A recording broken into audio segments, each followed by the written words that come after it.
Karena hakikatnya adalah ini sistem intermediari.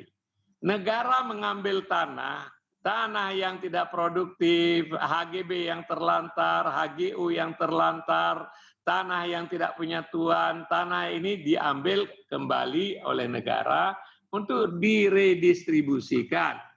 Kemudian negara juga dampak tanah ini nanti dengan otoritas yang dimiliki oleh kantor Kementerian ATR ini akan bisa mendapatkan banyak misalnya tanah-tanah yang kalau udah habis masa berlakunya kita akan bisa gunakan untuk rumah rakyat. Bayangkan Alin, bagaimana kota-kota kita selama ini sangat tidak friendly kepada penghuninya. Kota-kota kita nggak punya taman.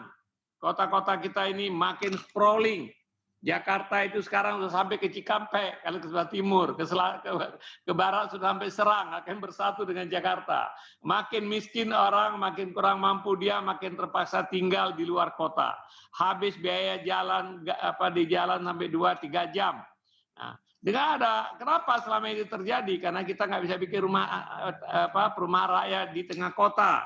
Harusnya di kota-kota yang modern lain dimanapun di muka bumi, cirinya adalah orang miskin tinggal di daerah dekat dengan pusat kota, orang-orang kaya tinggal di luar kota. Karena orang kaya itu bisa commute, punya kemampuan membayar tol, membeli mobil.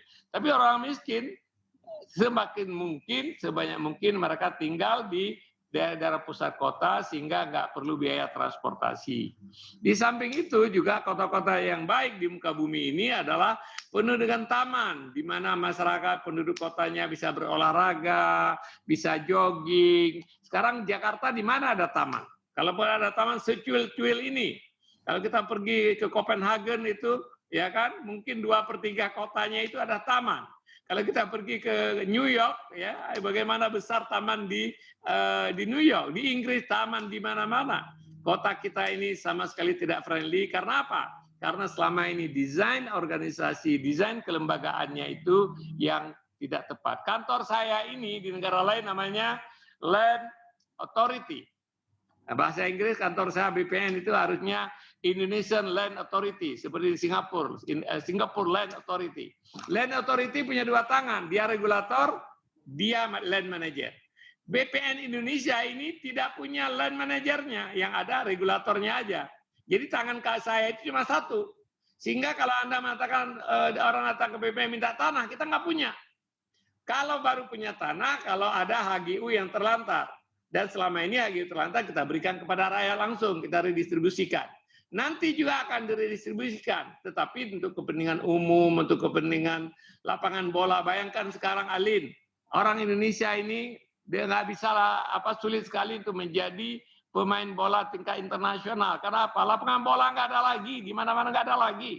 Ya kan, di Brazil itu setiap gang, di setiap RW ada lapangan bola. Sehingga lahirnya pemain-pemain bola yang bagus.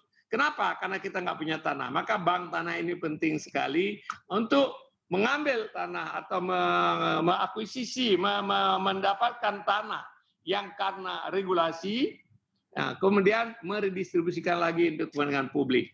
Dan itu diingat bahwa bank tanah ini fungsinya adalah untuk kesejahteraan masyarakat. 30% paling sedikit tanah yang dikuasai bank tanah wajib diredistribusikan untuk reforma agraria. Paling sedikit 30%. Tapi kita kalau misal tanah perkebunan, HGU yang terlantar, itu bisa 100% kita redistribusikan kepada masyarakat.